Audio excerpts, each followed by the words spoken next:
नमस्ते बच्चों। DAV MOIL public school e learning class में आपका स्वागत है।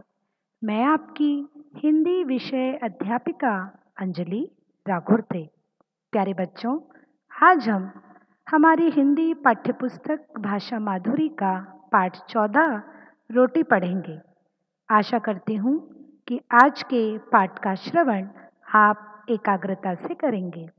आइए शुरू करते हैं पाठ 14 रोटी।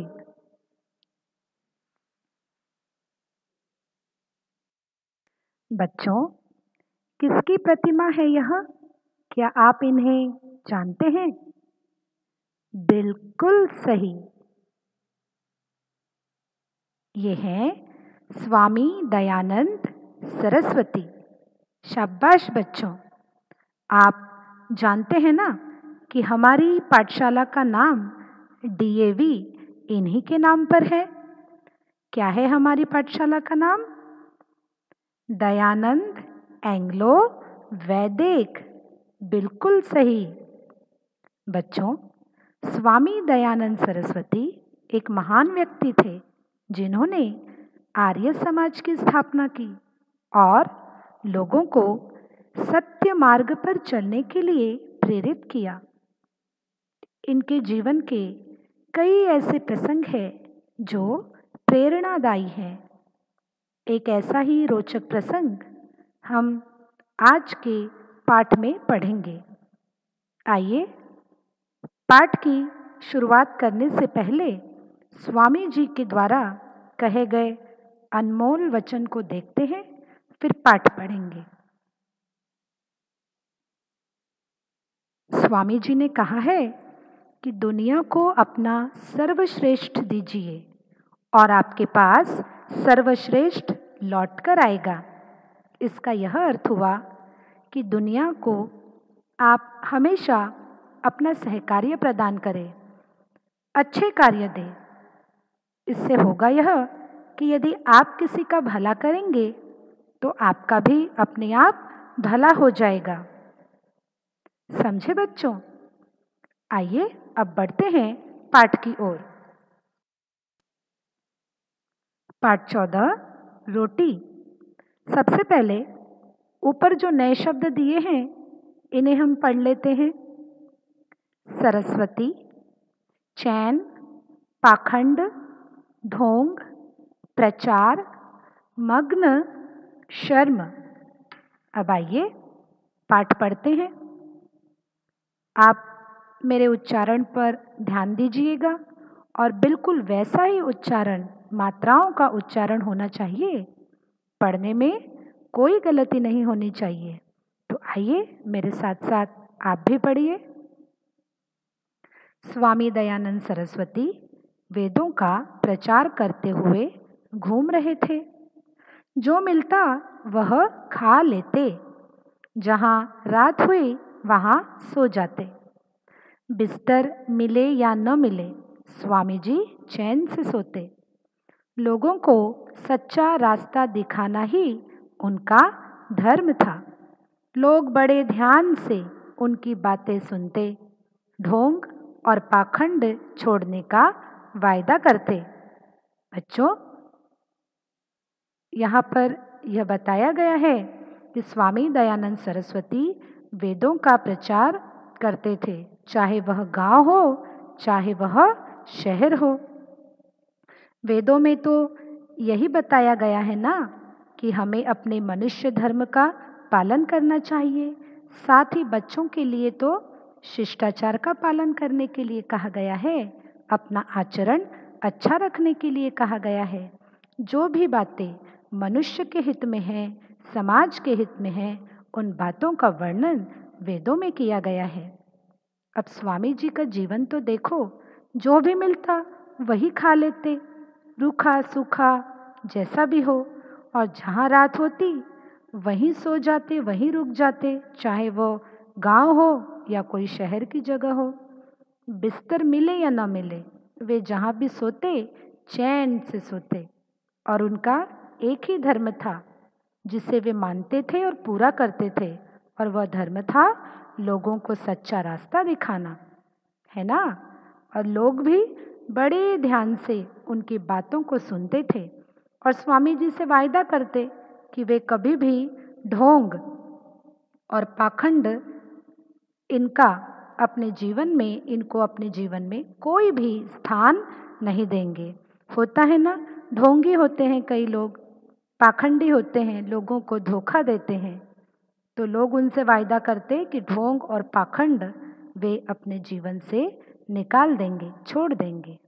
आइए आगे देखते हैं। स्वामी जी एक दिन रात को एक गांव में रुके। वहां लोगों को सच्चा मानव धर्म बताया।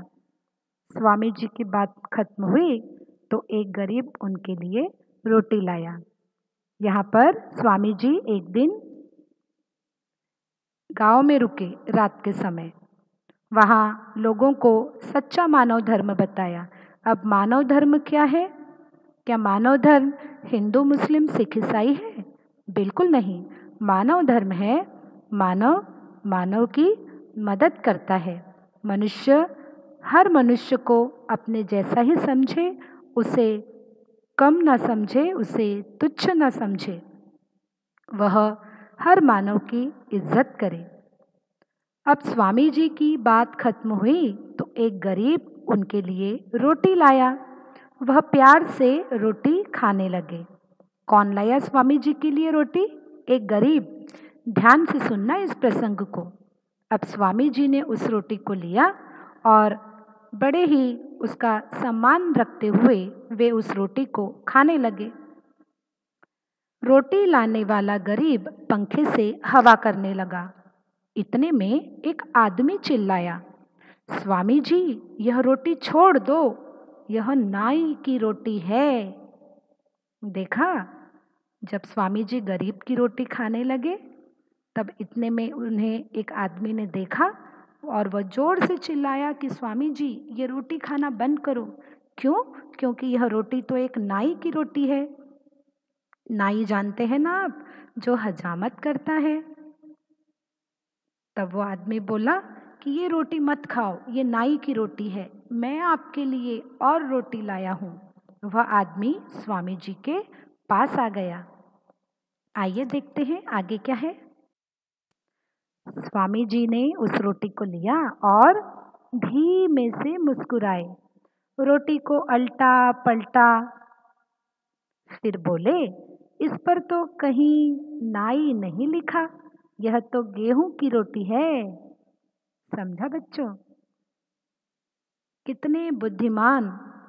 और इस प्रश्न का उत्तर जो नाई ने जो कहा था, आदमी ने जो कहा था कि ये तो नाई की रोटी है, इस पर इतना सुंदर जवाब स्वामी जी ने उसे दिया कि इस रोटी पर तो कहीं भी नाई नहीं लिखा है, यह तो गेहूं की रोटी है। बच्चों, यही बात दर्शाती है कि स्वामी जी मानव को केवल मानव समझते थे और जात पात के वे विरोधी थे। वे सबसे कहते थे कि सब परमपिता परमेश्वर के बच्चे हैं, कोई छोटा बड़ा नहीं और कोई अमीर और गरीब नहीं, सब एक समान है। जब स्वामी जी ने कहा कि यह तो गेहूं की रोटी है तो उस आदमी की गर्दन शर्म से झुक गई।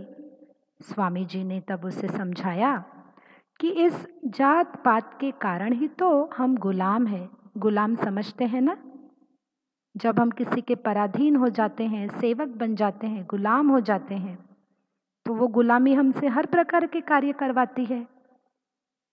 इसीलिए जात पात ही अगर खत्म हो जाए तो हम सब एक समान रहेंगे, हम किसी के गुलाम नहीं रहेंगे।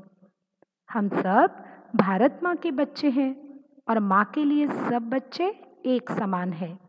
स्वामी जी की बात सुनकर सब लोग आनंद मग्न हो गए। देखा बच्चों, इस पाठ के जरिए कितना बड़ा और कितना महान संदेश स्वामी जी ने दिया है कि हम सब भारत माँ के बच्चे हैं और माँ अपने सभी बच्चों को एक समान मानती है। तो फिर हम कौन होते हैं जात पात के कारण अपने आप को दूसरों से अलग समझने वाले? हम सब एक हैं। बच्चों, इस बात को आप हमेशा याद रखना। आइए पाठ के आधार पर आज का गृह कार्य देख लें। अभ्यास के लिए आपको आपकी भाषा माधुरी पुस्तिका से कुछ प्रश्न दिए गए हैं, जिन्हें आप भाषा माधुरी पुस्तिका में हल करेंगे और साथ ही अपनी कॉपी में भी इन्हें हल कर लेंगे। आशा करती हूँ कि आज का पाठ आपको समझ आया होगा। तो बच्चों, हम फिर मिलेंगे अगली ई कक्षा में। तब तक के लिए धन्यवाद।